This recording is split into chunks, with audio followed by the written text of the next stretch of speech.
साहेबांचं अभिनंदन करूया, कारण की अनेक दिवसापासून आपण पालकत्व या ठिकाणी बघत होतो आणि प्रशांतजी बमसाहेब यांच्या मार्गदर्शनाने सुशिक्षित बेरोजगार या ठिकाणी संघाचं नेतृत्व आदरणीय प्रशांतजी बमसाहेब यांच्या माध्यमातून या ठिकाणी सुरू झाले आणि याच माध्यमातून दुसऱ्या सत्राला या ठिकाणी सुरुवात करूया. सर्वांनी एकदा घोषणा देऊ आणि दुसऱ्या सत्राला या ठिकाणी सुरुवात करू. छत्रपती शिवाजी महाराज की, धर्मवीर संभाजी महाराज की, डॉक्टर बाबासाहेब आंबेडकरांचा या ठिकाणी माझ्यासमोर टेंडर गुरु YouTube चॅनल आयोजित चर्चासत्र माननीय श्री हर्षदी बर्गे सर या ठिकाणी उपस्थित आहेत. संस्थापक आहेत टेंडर गुरु YouTube चॅनल आणि ई निविदा सल्लागार यांच्या सोबत काही हितगुज आपण करणार आहोत आणि त्याच संदर्भामध्ये आपल्या सर्वांच्या उपस्थितीमध्ये ते उपस्थित आहेत. त्यांचं सर्वप्रथम मी शब्दसुमराने आयोजकाच्या वतीनं हार्दिक हार्दिक स्वागत करतो. मी सूत्रसंचालक आणि लेखक योगेश छबिलवाड सर्वांचं या ठिकाणी मनपूर्वक हार्दिक हार्दिक स्वागत करतो.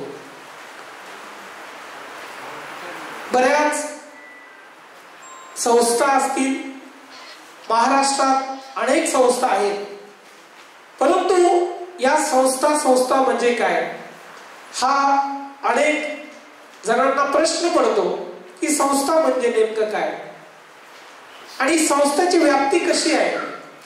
आणि याच माध्यमातून हर्षजी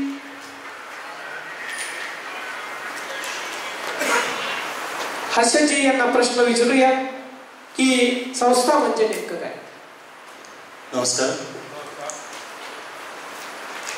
एखादा कुठलाही व्यवसाय जर आपल्याला करायचा असेल तर एक प्रकारे आपल्याला एक नोंदणी असणं गरजेची आहे. बऱ्याच वेळेस आपल्याला प्रश्न पडतो की मला व्यवसाय करायचा आहे की मी नेमकं काय केलं पाहिजे. या गोष्टी सर्वात जास्त जर म्हटलं तर संस्थेच्या बाबतीमध्ये खूप घडतात.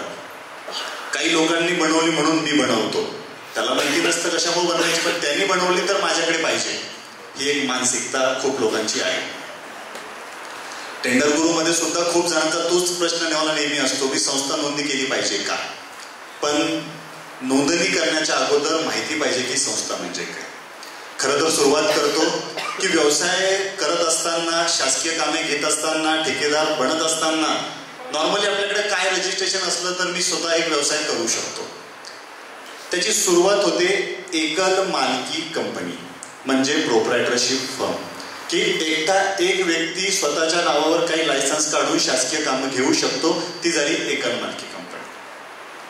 दुसरी, एका व्यक्तीला अजून एखादा मित्र मिळाला, अजून 2 मित्र मिळाले, अजून 3 मित्र मिळाले आणि 3 लोकांनी एकत्रितरित्या स्थापन करायची तर एकल मालकी होईल का?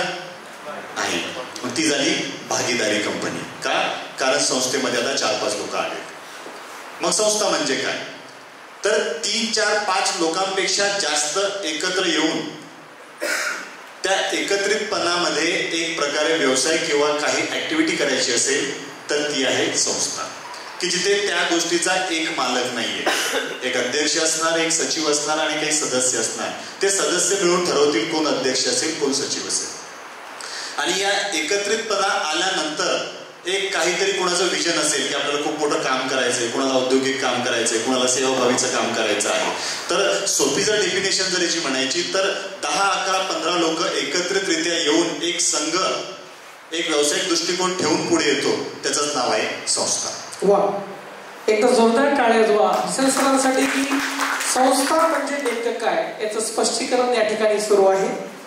आणि हर्षजी, दुसरा प्रश्न या ठिकाणी मी विचारतो. या महाराष्ट्रात बेरोजगार संस्था आहेत, परंतु या महाराष्ट्रामध्ये त्यांची नेमकी परिस्थिती काय आहे सध्या, ती पण एकदा नमूद करा. सध्या बेरोजगार जी संस्था आहे त्या सध्याची त्यांची परिस्थिती नेमकी काय आहे. खर तर हा प्रश्न जिवंत तुमच्या समोरच आहे. तुम्ही लोकच त्याची परिस्थिती आहात. मान्य आहे? बरोबर आहे. पण तुमच्या मनातील मी जाणलेली काही परिस्थिती काढलेली. तर सध्या बेरोजगारांच्या संस्था खूप रजिस्ट्रेशन झालेल्या आहेत आणि तशाच संस्था आता बंद पडायला सुद्धा सुरुवात झालेली. सध्या मी तुम्हाला सांगू इच्छितो की मी 450 पेक्षा जास्त सहकारी संस्थांच्या लोकांच्या टचमध्ये आहे. माझी काही सहकारी संस्था नोंदणी अजून केलेली नाहीये, कारण मी बघितलं यांचं दुःख खूप मोठं आहे. आपण कुठं भागीदार होऊ द्यायचे, आपण काहीतरी दुसरं करू. मग सहकारी संस्थेची सध्याची जर परिस्थिती बघितली तर काही लोक 10 वर्ष, 15 वर्ष, 20 वर्ष आणि कोणीतरी आता स्टेजला भेटून गेले, त्याची हद्द झाली. ते म्हणले मी 22 वर्षापासून आहे इथे. 22 वर्ष झाले नोंदणी केलेली. बरोबर आहे तुम्ही, पण अद्याप काम मिळालेलं नाहीये. ही एक पहिली परिस्थिती आणि एक गंभीर प्रश्न. संस्थेची दुसरी परिस्थिती अशी आहे की काही जणांनी अद्याप ऑडिटच केलेलं नाही. बरोबर, काही जणांना ऑडिट करायचंय पण कुठे करावं माहितीच नाहीये. त्यात दुसरा प्रश्न असा आहे की ऑडिट काय असतं हेच काही लोकांना अजूनही माहिती नाहीये, की नेमकं सीए करतो ते ऑडिट आहे की जिल्हा उपनिबंधकांना मला सबमिट करायचंय ते ऑडिट आहे. काही संस्थांची लोक हक्काने शासकीय ऑफिसेसमध्ये सध्या काम मागायला जात आहे, पण शासकीय अधिकारी त्यांना एंटरटेनमेंट करत नाही. सर्वात महत्वाची गंभीर बाब हीच आहे. ते म्हणतात की आम्हाला 3 लाख रुपयापर्यंतची कामे द्या, पण शासकीय अधिकारी म्हणतात अशा पद्धतीचा कुठलाही आदेश आमच्याकडे नाही. बरोबर की चूक? पण आपल्याला सुद्धा माहिती नसल्यामुळे काही अध्यक्षांना त्यांना उत्तर देता येत नाही. ही अजून एक परिस्थिती आहे. बरोबर. दुसरी परिस्थिती आहे संस्थेचे नोंदणीचे निकष. म्हणजे मी बघितलं, आज जर तुम्हाला सांगितलं मी उद्यम स्वयं रजिस्ट्रेशन करायचंय किंवा उद्योग आधार काढायचंय, माहिती मला 80 ते 90% लोक प्रॉपर उत्तर देते. का? कारण त्याच्या नोंदणीमध्ये तेवढी सुलभता आहे की नाही. पण जर एखाद्याला म्हटलं की सहकारी संस्था आपल्याला नोंदणी करायची आहे, ते लगेच 5 पावलं मागे जाणार. का? कारण सहकारी संस्थेचे निकष अद्याप प्रॉपर नाहीच आहे. कुठेतरी कोणी म्हणतो बेरोजगार लागतो, तर कोणी म्हणतो एम्प्लॉयमेंटचं कार्ड लागतं. एम्प्लॉयमेंटचं कार्ड घेतलं, उपनिबंधकाच्या ऑफिसमध्ये गेलो, तो म्हणतो प्रकल्प अहवाल आणा, आणि प्रकल्प अहवाल अजून सुद्धा कुठल्याच कागदपत्रावर रेडीच नाहीये. ही एक पुन्हा संस्थेची परिस्थिती आहे. दुसरी परिस्थिती मी अजून एक बघितली की काही जणांकडे संस्थेची टेंडरमध्ये पात्रता असणारी सर्वच्या सर्व कागदपत्र रेडी आहे, तरी सुद्धा त्या व्यक्तीला काम नाहीये. तर ते काम कसं मिळावं हे तर पुढे सांगेलच, पण नॉर्मल परिस्थिती गंभीर आहे. नोंदणी आहे, सगळं आहे, पण परिस्थिती खूप गंभीर आहे. कदाचित आपल्याला एक दिवस पुरणार नाही एवढ्या त्यांच्या समस्या आहेत, आणि यापेक्षा खूप बिकट परिस्थिती सध्या तरी आहे. बरोबर. हर्षद सरांनी अतिशय सुंदर पद्धतीने नमूद केले की सध्या बेरोजगार संस्थांची जी परिस्थिती हा प्रश्न होता, आणि त्या प्रत्येक प्रश्नाचं या ठिकाणी अतिशय सुंदर पद्धतीने ते उत्तर देत आहेत. आणि तिसरा महत्वाचा प्रश्न मी या ठिकाणी विचारू शकतो. आता ही संस्था आपल्या सर्वांना माहित आहे, परंतु बऱ्याच जणांना हर्षदजी सेवाभावी संस्था आणि सेवा सहकारी संस्था यातला मुख्य फरक काय आणि याची नोंदणी प्रक्रिया कशी असते, जरा समजून सांगा याबद्दल. हा तर माझ्या आवडीचा प्रश्न आहे, कारण दिवसभरातून याच प्रश्नाला उत्तर जास्त येतात की संस्था म्हणजे काय. तर सर्वांना एक गोष्ट आज क्लिअरच करतो. संस्था हा प्रकार जो आहे ही एक एंटिटी आहे. जसं मी म्हणतो एकल मालकी कंपनी करायची आहे तर एकटा मालक होतो. तर संस्थेचे 2 प्रकार आहेत. एक आहे सेवाभावी संस्था, दुसरा आहे सेवा सहकारी संस्था. आता तुम्ही सर्वजण इथे आलात तर तुमच्या संस्थेला एक टॅगलाईन लागू शकते की तुम्ही शासकीय ठेकेदार बनू शकता. का? कारण तुमची संस्था ही सेवा सहकार आहे. एकमेकांना सहकार्य व्हावं, एकापेक्षा जास्त लोक एका ठिकाणी शासकीय कामासाठी पात्र होतात, अशा पद्धतीची जी संस्था असते ती आहे सेवा सहकारी संस्था. सेवा सहकारी संस्था ही नोंदणी होते जिल्हा उपनिबंधक यांच्या कार्यालयामध्ये आणि तालुका निबंधक. आणि सेवाभावी संस्था जी आहे तिचा आणि सेवा सहकारी संस्थेचा एकमेकाशी काहीही संबंध नाही. तरी सुद्धा बरेच लोक संस्थाच माहिती नाही आणि कुठले तरी कागदपत्र साहेबांच्या तिथे घेऊन जातात. मी स्वतः बघितलं की काही जण सेवाभावी संस्थेचा प्रस्ताव हा जिल्हा उपनिबंधक यांच्या कार्यालयात घेऊन जातात, माहितीच नाही नोंदणी कुठे होती. बरोबर. आणि गठ्ठ्यांच्या फायली पण यामध्ये आहेत. यस यस, हा मुख्य म्हणजे ते काय अनुत्तरित प्रश्न आहे. यस, तर त्याच्यात सुलभता म्हणून या व्यासपीठावर तुम्हाला सांगतो, ज्यांना टेंडरिंग मध्ये यायचंय किंवा तुमच्यापैकी सर्वांना शासकीय ठेका आता आजपासून, उद्यापासून, परवापासून सुरुवात करायचीच आहे, त्यांनी एक गोष्ट समजावून घ्या. प्रशिक्षण रिलेटेड जे काम असतात, ज्या कामाचा 1 रुपया सुद्धा तुम्ही स्वतःच्या खर्चासाठी यूज करू शकत नाही, फक्त ते काम तुम्हाला डोनेट बेसवर करायची आहे, ती संस्था असते सेवाभावी संस्था, जी आपल्याकडे धर्मदाय आयुक्त यांच्याकडे रजिस्ट्रेशन होते. क्लिअर? धर्मदाय आयुक्त यांच्याकडे जी संस्था नोंदणी होते, ज्या नोंदणी केल्यानंतर फक्त प्रशिक्षण कामाची टेंडर मिळतात. त्याला बांधकामाची मिळणार नाही, स्टेशनरी पुरवठ्याची मिळणार नाही, केटरिंगचं काम मिळणार नाही, रोडचं काम मिळणार नाही, कुठल्याही प्रकारचा तो व्यवसाय करू शकत नाही. अशी जी संस्था आहे ती आहे सेवाभावी संस्था, जी कुठे नोंदणी होते? धर्मदाय आयुक्त, आणि तिचा नॉर्मल खर्च येतो 500 रुपये. बस, यापेक्षा 1 रुपया सुद्धा जास्त येणार नाही. आता दुसरा विषय जो की तुमचा आहे, सेवा सहकारी संस्था. सेवा सहकारी संस्था फक्त ती नाहीये. काही जणांची नावं मी आता बघितली, स्वयंरोजगार, मग तो म्हणतो हा काय विषय आहे. काही म्हणतात मी तर बेरोजगार लावला, मग तो काय विषय आहे. हा विषय एकच आहे.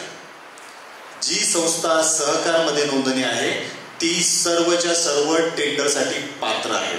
तुम्हाला किती अधिकाऱ्यांनी सांगितलं असेल मला माहिती नाहीये, काम मिळत नाही. 100% तुम्हाला सर्वच्या सर्व कामं त्यावर मिळूच शकतात. सेवा सहकारी संस्थेचे नोंदणीचे निकष मध्यंतरी चेंज झालेले, कदाचित काही जणांनी ग्रुपला पाहिली असेल ती पीडीएफ, पण नॉर्मली 15 लोकांची ती कमिटी आहे. 15 लोक तिथे पाहिजे, ते बेरोजगार पाहिजे, त्यांचा एम्प्लॉयमेंटचा कार्ड पाहिजे, त्यांचा त्या व्यतिरिक्त कुठेही दुसरा व्यवसाय नको. एका सेवा सहकारी संस्थेमध्ये मी सदस्य आहे तर मी दुसऱ्या सेवा सहकारी संस्थेमध्ये सदस्य होऊ शकत नाही, परंतु मी सेवाभावी संस्थेचा सदस्य होऊ शकतो. का? कारण दोन्हीच्या नोंदण्या वेगळ्या आहेत. हा महत्वाचा त्यातला फरक आहे.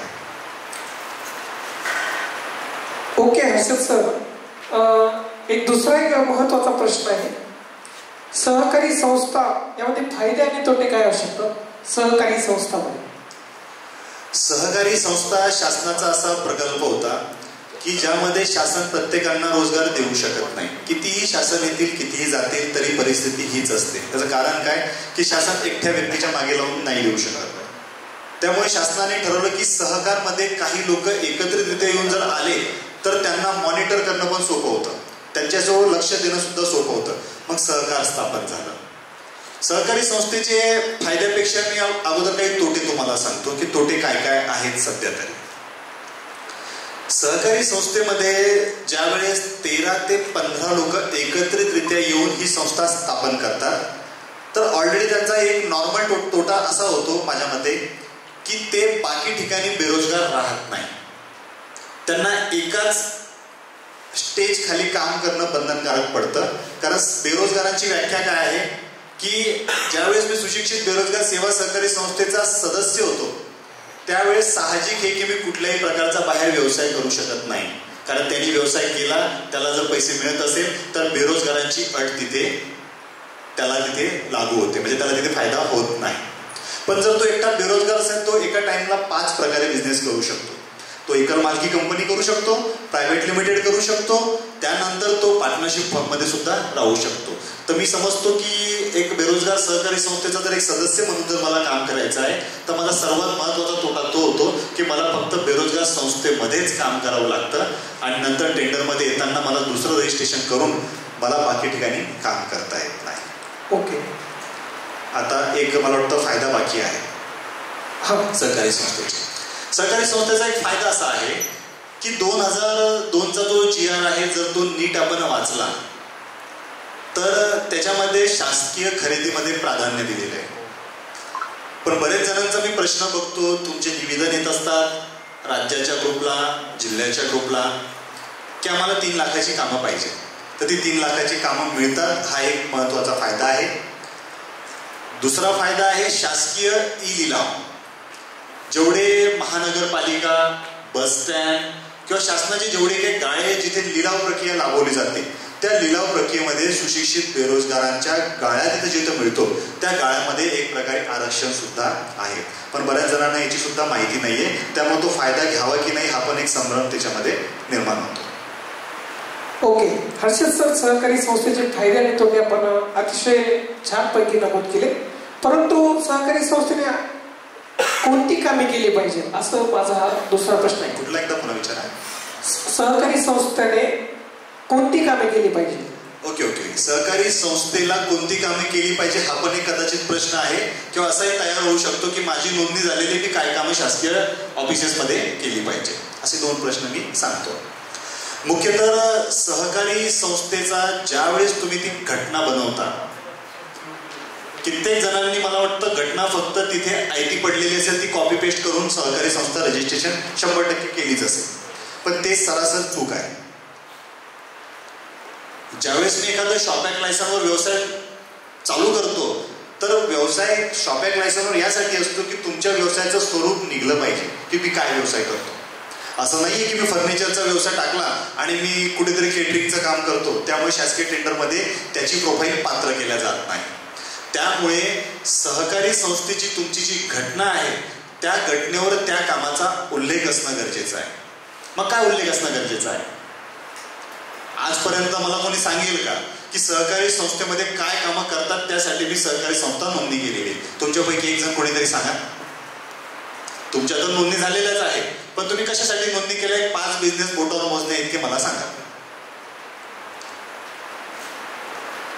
सांगा तुमच्या प्रश्नावर उभा राहून सांगा. लेबर, सिक्युरिटी, स्टेशनरी सप्लाय, मेंटेनन्सची काम. अजून करू शकतो हे करून सुद्धा 100%. मी सांगतो एका सहकारी संस्थेवर माझ्या मते 550 पेक्षा जास्त कामं आपल्याला घेता येतात. आता ते कसे घ्यायचे? ऑलरेडी तो प्रश्न मला वाटतं नंतर असेलच, पण घेता येतात. यासाठी सर्वात महत्वाचं एक अपडेट तुम्ही आजपासून करायला सुरुवात करा. ते सोडून द्या की जिल्हा उपनिबंधक म्हणतो फक्त तांत्रिकच केली पाहिजे, अकुशलच केली पाहिजे. तो माझा पाठ नाहीये, कारण त्याच्या आतमध्ये जाण्याचं मला वाटतं काही दुसरं दुमत नाहीये. मग एखाद्या जणांनी शॉपॅक लायसन काढलं आणि त्यांनी जर सांगितलं मला इलेक्ट्रिकल कॉन्ट्रॅक्टर बनायचं, त्याला तिकडे कॉन्ट्रॅक्ट मिळेल. आणि बेरोजगारांच्या संस्थेमध्ये तांत्रिक आणि कुशल आणि अकुशलमध्ये आपण थांबतो. तर सर्वात महत्वाचं कामाची एक यादी बनवा ज्याच्यामध्ये ट्रेडिंग रिलेटेड कामं टाका. ट्रेडिंग रिलेटेड म्हणजे एखादी वस्तू विकत घ्या, दुसऱ्याला ती वस्तू देऊन टाका. शासकीय ऑफिसेसमध्ये सर्व्हिसपेक्षा, वर्क्सपेक्षा सर्वात जास्त जे काम चालतं ते चालतं ट्रेडिंग. शासनाला खुर्च्या लागतात त्यात टाका, फर्निचर सप्लाय. शासनाला साफसफाईच्या कामाचे लोक लागतात, घटनेमध्ये नमूद असणं गरजेचं आहे. तुम्ही मी सांगतो कन्स्ट्रक्शन पण त्याच्यामध्ये टाका, काही अडचण नाही, टाका त्याच्यामध्ये. पण आपण काय करतो, घटनेत ते टाकत नाही आणि ऑफिसरला सांगतो. तो म्हणतो तुम्ही काय काम करता, तर तो म्हणतो तुमच्या घटनेतच लिहिलेलं नाहीये. तिथून आपण वापस येतो. का? कारण घटनेमध्ये हे मुद्दे तुम्ही टाकणं अपेक्षित आहे. सर्वांना मी आपल्या राज्याचा जो ग्रुप आहे त्यावर मी स्वतः काढलेले एक PDF आहे. ती पूर्णच्या PDF तुमच्या बेरोजगारांच्या संस्थेवर घटनेला पास करून घ्या आणि मग तुम्हाला सांगतो कुठल्या टेंडरला तुम्हाला पात्र होता येतं. हर्षद सर, आपण टेंडर गुरु म्हणून सर्व महाराष्ट्रात त्या ठिकाणी आपलं मार्गदर्शन असतं, परंतु सहकारी संस्थेवर टेंडर कशी घ्यावी यावरही मार्गदर्शन आपलं हवं आहे. नक्कीच सहकारी संस्थेवर टेंडर घ्यावं यासाठी तुम्हाला सर्वात महत्वाचा एक विषय सांगतो. कदाचित काही जणांना नवल वाटेल, पण मी त्या घटनेच्या आधारे आणि प्रॅक्टिकल कामावर माझा जास्त विश्वास आहे. मित्रांनो, माझ्याकडे 3600 ऑर्डर्स आहेत माझ्या स्वतःच्या, बाकीच्यांचं मला माहिती नाही, पण मी स्वतः 3600 टेंडरच्या वर्क ऑर्डर माझ्याकडेच आहेत. काही मला वाटतं त्यांनी दाखवल्या बाजूला, ते माझे प्रॅक्टिकलच काम चालू आहे. मग हे का शक्य झालं, तर मला त्याचा एक मेन गाभा मिळाला की टेंडरमध्ये नेमकं आहे तरी काय. पण सहकार वाचत असताना एक गोष्ट लक्षात आली की सहकारी संस्थेला टेंडर प्रक्रियाच नाहीये. माहितीये, टेंडर हा तुमचा पार्टच नाहीये. कारण शासनाने सरळ सरळ सांगितलेलं आहे की या लोकांना विनानिविदा कामं द्या. काही जणांनी तुम्हाला सांगतो माझ्याकडे तक्रार सुद्धा केली की सुशिक्षित बेरोजगारांना टेंडर प्रक्रिया नाहीये, तुम्ही का सांगता त्यांना की टेंडर मध्ये या. आता त्याचं उत्तर पण तुम्हाला सांगतो, प्लस तुम्ही काय सुरुवात करायची ती पण सांगतो. तर मी विचार केला की सहकार संस्थेला जर टेंडर प्रक्रिया नाहीये तर साहजिक आहे की शासकीय ऑफिसेसमध्ये तुम्हाला कामं दिली पाहिजे. आपल्यासारखे आपले तुमचे माझे काही मित्र ज्यावेळेस सहकारी संस्थेची घटना घेऊन जिल्हा परिषदला गेले, PWDला गेले, युनिव्हर्सिटीला गेले, गव्हर्नमेंट कॉलेजमध्ये गेले, तर त्यांना प्रश्न काय विचारला गेला, आम्ही हे देत नाही, टेंडर भरा. माझ्या डोक्यात एक आयडिया आहे की हे लोक काय करतात, नाही आमचं नियमानुसार आहे तर तुम्ही टेंडर प्रक्रियेमध्ये या. माझ्या डोक्यात एक आयडिया आली की आपण सहकारी संस्थेच्या लोकांना टेंडरमध्ये पात्र करून घेऊ. मला नको तुमचे फुकटचे GRचे वगैरे कामं, मी माझ्या व्यक्तीला पूर्ण पात्र करून आणतो, मग कसं काम देत नाही बघू. मी सांगतोय कमाल झाली, एकेका व्यक्तीला 2-2, 4-4 टेंडर मिळायला सुरुवात झाली. शासनाच्या लोकांनी त्यांची ऑनलाईन येणारी सर्वच्या सर्व टेंडर पात्र केली आणि तो ऑफलाईन चक्कर मारायचा तर ती नाही पात्र केली, तो म्हणतात ऑनलाईन या. मग माझ्या लक्षात आलं की हे लोक असे ऐकणार नाही, आपल्या लोकांना टेंडरमध्ये पात्र कशी करावी याकरता त्यांची इलिजिबिलिटी आपण तयार करू, त्यांची पात्रता तयार करू आणि त्यांना भीक मागण्याची कामं मला नाही द्यायची. मला त्यांना चांगलं खुर्चीवर बसून त्यांची टेंडरची हे काय पाहिजे तुला, चल बाबा हे पत्र घे आणि चल मला काम दे. ज्यावेळेस या दोन्हीचा मी दुवा चेक केला, तुम्हाला विश्वास नाही होणार, काहीही नाहीये त्याच्यामध्ये. आता तुम्हाला एक दुवा सांगतो, माझे ऑलरेडी सर्व कागदपत्र पाठच आहे. नॉर्मल सहकारी संस्थेमध्ये टेंडर घेण्याकरता तुमच्याकडे काय काय कागदपत्र असली पाहिजेत, वेगवेगळ्या कॅटेगरीज आहेत म्हणून सांगतो. सहकारी संस्थेचं एक नोंदणी प्रमाणपत्र असतं ज्यावर जिल्हा उपनिबंधकाची सही असते, पहिले. दुसरं, तुमच्या संस्थेचं पॅन कार्ड असलं पाहिजे, ते संस्थेच्या नावानेच असलं पाहिजे, हे तर बऱ्याच जणांना माहिती असेल. त्यानंतर संस्थेची रीतसर एक 15 ते 20 पानांची घटना असणं गरजेची आहे. त्यानंतर संस्थेकडे किती कुशल अकुशल कामाची लोक, गाड्या वगैरे ह्या त्यात असणं पाहिजे आपल्या संस्थेच्या लेटर पॅडवर. आता पुन्हा हा प्रश्न नको की मग ते तर आमच्याकडे नाहीये, हे सगळं बनवा बनवी आहे. दाखवा तिथे 10 लोक आहेत, 12 लोक आहेत, 5 गाड्या आहेत. त्या कागदपत्रावर असं दिसलं पाहिजे की तुमच्याकडे 50 लाख रुपयाचं काम केलं तर तेवढे लोक तुमच्याकडे आहेत कागदोपत्री. मग त्याला आपण काय नाव देऊ, मनुष्यबळ यादी. दुसरा, नंतर साहित्याचा तपशील एका दुसऱ्या लेटर पॅडवर की माझ्या संस्थेकडे काय साहित्य आहे.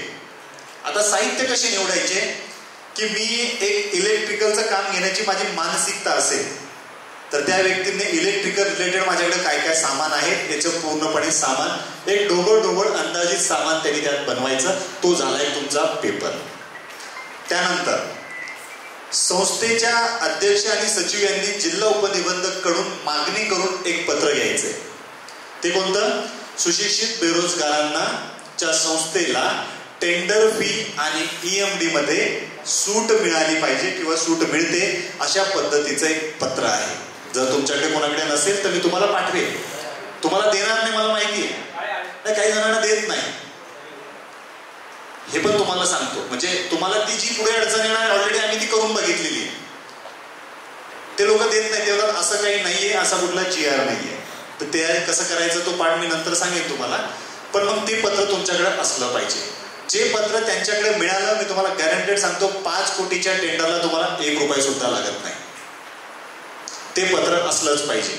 सुशिक्षित बेरोजगार सेवा सोसायटींना शासकीय निविदेमध्ये सूट मिळावी या पद्धतीचं ते पत्र त्या सोबत जोडलं.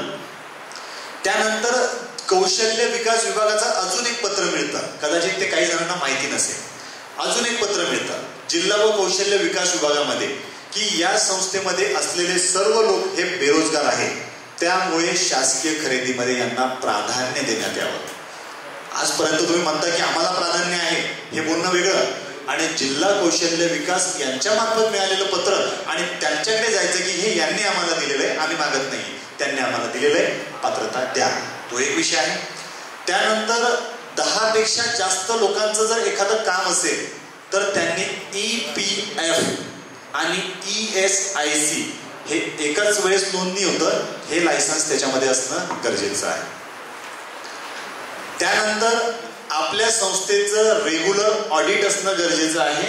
आणि विशेष म्हणजे तुम्हाला सांगतो की कमीत कमी 3 वर्षाचं तरी असलं पाहिजे. जरी नसेल तरी सुद्धा काम 100% मिळेल, हरकत नाही. पण जर तुमची संस्था जुनी आहे तर कमीत कमी 3 वर्षाचा ऑडिट रिपोर्ट पाहिजे. तो 2 प्रकारे असतो, माहिती आहे. जिल्हा उपनिबंधकाला सादर होतो तो वेगळा, आणि इन्कम टॅक्स पॅन कार्डच्या सोबत जो लिंक होऊन इन्कम टॅक्सच्या वेबसाईटवर जो भरला जातो तो वेगळा. फक्त भरत असताना काळजी घ्या, दोन्हीच्या रकमा सारख्या पाहिजे. तो एक असणं गरजेचं आहे. त्यानंतर वस्तू व सेवा कर म्हणजे जीएसटी. किती जणांकडे जीएसटी? आता तुमच्यासाठी एक छोटासा प्रश्न, तुम्ही मला विचारा, मी यांना विचारतो. आता मला सांगा, मी एका शासकीय कार्यालयात गेलो, मला एक 15 लाख रुपयाचं काम घ्यायचं. कितीचं? 15चं मला काम घ्यायचं. सर्वांना प्रश्न आहे, ज्यांच्याकडे जीएसटी असेल त्यांना पण विचारतो. आता मी ऑफिसला गेलो तर तो व्यक्ती म्हणतो की जीएसटी शिवाय आम्ही काम देत नाही. काय केलं पाहिजे?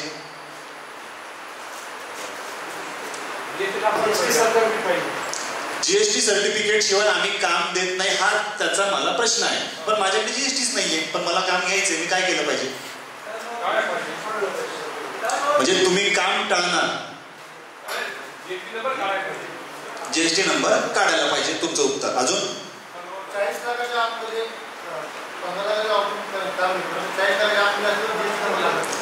तुम्ही तुमच्या सीए कडे जाऊन तुमच्या संस्थेच्या नावाने एक पत्र बनवा.